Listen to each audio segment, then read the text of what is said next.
Hello friends, नमस्कार। एक बार फिर स्वागत है आपका जीएस एग्जाम सॉल्यूशन में। दोस्तों, आज के इस वीडियो में हम स्टैटिक जीके को कवर करेंगे। सभी क्वेश्चन जो होंगे मल्टीपल चॉइस क्वेश्चन के होंगे। प्रश्नों की जो संख्या होगी 25 होगी। तो दोस्तों, अगर जो इनमें से SSC, CHSL, CGL, UPP, RO, MTS, PDO, UPSC, UPPCS, Agniveer, UPPCL, KVC, NVS या इत्यादि अन्य एग्जाम की तैयारी कर रहे हैं, तो यह स्टैटिक जीके की जो क्लास होगी आपके एग्जाम के लिए बहुत ही इंपॉर्टेंट होगी। तो दोस्तों, चैनल को सब्सक्राइब कर लीजिएगा। आपके प्यार और सहयोग से हमारा चैनल अब धीरे धीरे प्रगति की ओर अग्रसर है। दोस्तों, इस चैनल पे आपको सभी टॉपिक पे मल्टीपल चॉइस क्वेश्चन मिलेंगे, अर्थात बहुविकल्पी या ऑब्जेक्टिव टाइप के क्वेश्चन मिलेंगे, जो आपके एग्जाम की दृष्टि के लिए और ही बेहतरीन तरीका ये मैं लेके आया हूँ, ताकि आप प्रैक्टिस कर सकते हैं और आके एग्ज़ाम में देंगे तो वाकई लगेगा कि हाँ, कुछ पढ़ के आए। तो स्टैटिक जीके का जो क्लास है ये सभी एग्जाम के लिए इंपॉर्टेंट है। ठीक है दोस्तों, तो चलिए आज के पहले प्रश्न की तरफ चलेंगे। तो आज का आपके सामने पहला प्रश्न आ चुका है कि किस मुगल सम्राट ने मयूर सिंहासन का निर्माण करवाया था। देखिए, यह बहुत ही इंपॉर्टेंट क्वेश्चन है। मुगल सम्राट पूछ रहा है कि किस मुगल सम्राट ने मयूर सिंहासन का निर्माण करवाया था। तो मयूर सिंहासन या तख्ते ताउस, इसका निर्माण जो है शाहजहां ने करवाया था। ठीक है, बेबादल खान इसके निर्माण करता थे। सबसे बड़ी बात यह है कि ताजमहल भी शाहजहां द्वारा बनवाया गया था, जिसके कलाकार थे उस्ताद अहमद लाहौरी। ठीक है, और बेबादल खान ये मयूर सिंहासन को बनाया था। तो शाहजहां ने ही जो मयूर सिंहासन इसका निर्माण कराया था। बाद में नादिर शाह यहाँ से लूट के ले जाता है, जिसे ईरान का नेपोलियन कहा जाता है। ठीक है, मयूर सिंहासन को लूट के ईरान लेके जाता है। ठीक है, तो शाहजहां ने ये मयूर सिंहासन का निर्माण करवाया था, जो सोने और बहुमूल्य रत्नों से जड़ित था। दूसरे नंबर के क्वेश्चन को देखेंगे कि चरक संहिता नामक पुस्तक का जो संबंध है किससे है। देखिए, चरक संहिता ये बहुत इंपॉर्टेंट क्वेश्चन है। यह आपके बहुत ही पुराने समय की पुस्तक है, जो आयुर्वेद से संबंधित है, यानी चिकित्सा से संबंधित है। ठीक है, तो इसका जो राइट आंसर हो जाएगा चिकित्सा हो जाएगा, कि चरक संहिता का जो पुस्तक है यह आपके चिकित्सा से संबंधित है। ठीक है, विकल्प आपका बी हो जाएगा राइट आंसर। तीसरे नंबर का क्वेश्चन है मित्रों कि विश्व की सबसे ऊंचाई पर स्थित झील कौन सी है। यानी सर्वाधिक ऊंचाई पर विश्व की सबसे ऊंची झील कौन सी है। तो सर्वाधिक ऊंचाई पर स्थित विश्व की सबसे बड़ी झील है आपकी टिटिकाका झील। आपके विकल्प में जो विकल्प सी दिख रहा है मित्रों, यह इसका सही उत्तर हो जाएगा, टिटिकाका झील। ठीक है, सर्वाधिक ऊंचाई पर स्थित झील है विश्व में। अगला क्वेश्चन देखेंगे चौथे नंबर का कि विश्व का सबसे चौड़ा जलप्रपात कौन सा है।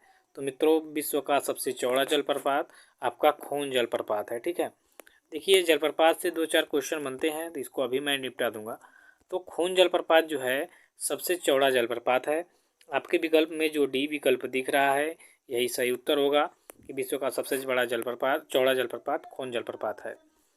नेक्स्ट क्वेश्चन है आपका पाँचवें नंबर का कि विश्व का सबसे बड़ा जलप्रपात कौन सा है। तो मित्रों, विश्व का सबसे बड़ा जलप्रपात जो है आपका ग्वायरा जलप्रपात है। कौन सा है, तो ग्वायरा जलप्रपात। ठीक है, ये आपका विकल्प ए होगा इसमें जो दिख रहा है, कि विश्व का सबसे बड़ा जलप्रपात आपका ग्वायरा जलप्रपात है। नेक्स्ट क्वेश्चन छठे नंबर का देखेंगे कि विश्व का सबसे ऊंचा जलप्रपात कौन है। ये देखिए विश्व से संबंधित क्वेश्चन है। तो विश्व का सबसे ऊंचा जो जलप्रपात है वो है आपका एंजिल जलप्रपात। ठीक है, एंजिल जलप्रपात, जो आप बहुत सारे पेपर में दिए होंगे तो यह क्वेश्चन आया होगा।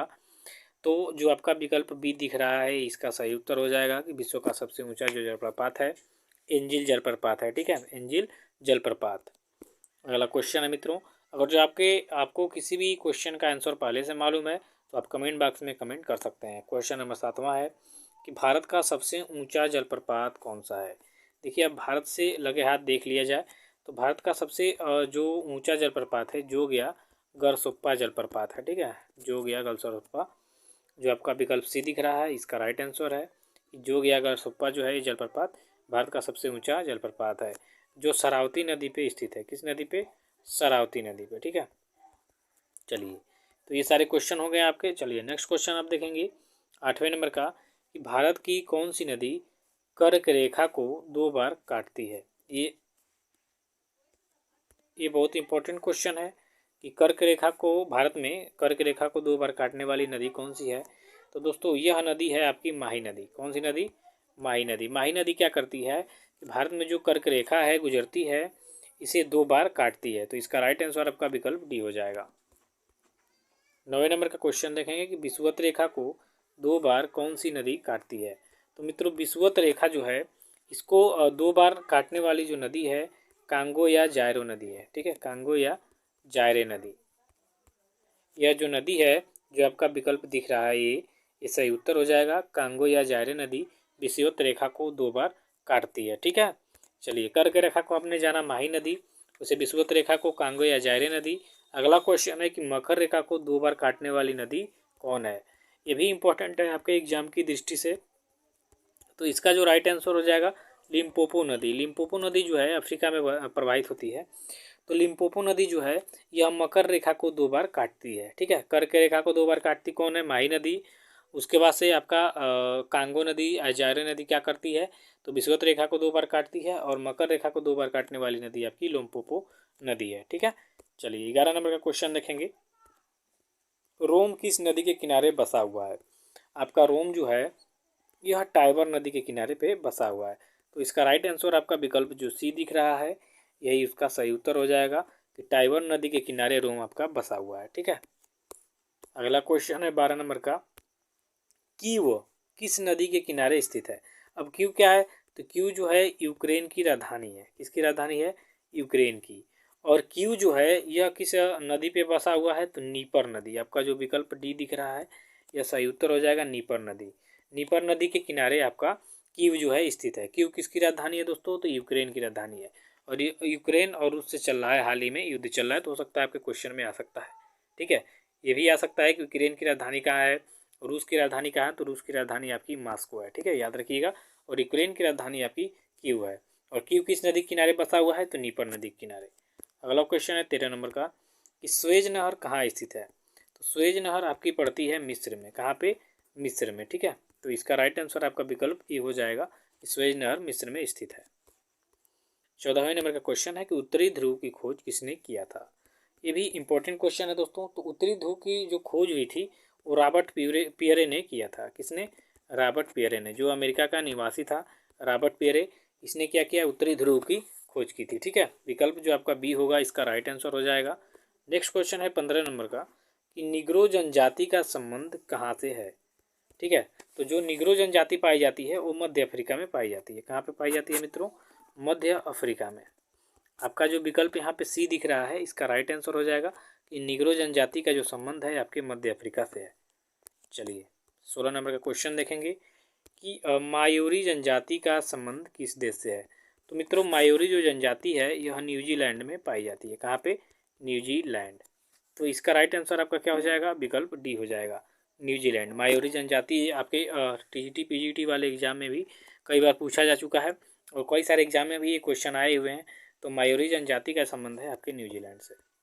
17 नंबर का क्वेश्चन है कि फॉरवर्ड ब्लॉक का गठन कब किया गया। फॉरवर्ड ब्लॉक जो है यह आपके 1939 में इसका गठन किया गया था सुभाष चंद्र बोस द्वारा। किसके द्वारा, सुभाष चंद्र बोस द्वारा। ठीक है, आज़ाद हिंद फौज के गठन करता ये है।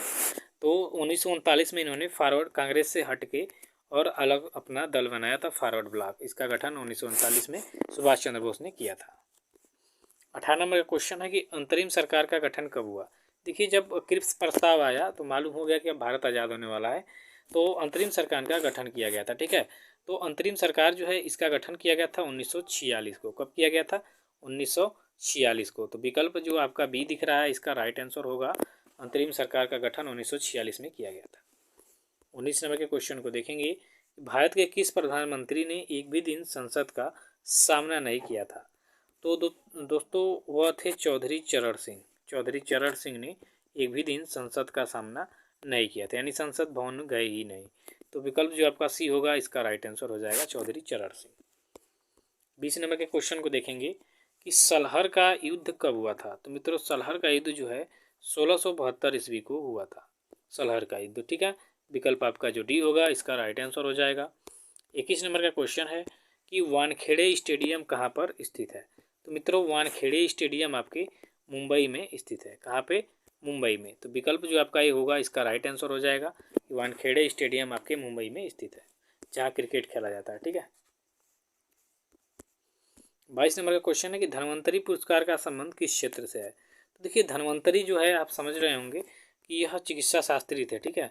तो इनका जो संबंध है चिकित्सा से है, ठीक है। धन्वंतरी जो पुरस्कार है यह चिकित्सा के क्षेत्र में दिया जाता है, ठीक है, याद रखिएगा। नेक्स्ट क्वेश्चन देखेंगे 23 नंबर का कि सीवी रमण को किस वर्ष नोबेल पुरस्कार दिया गया था।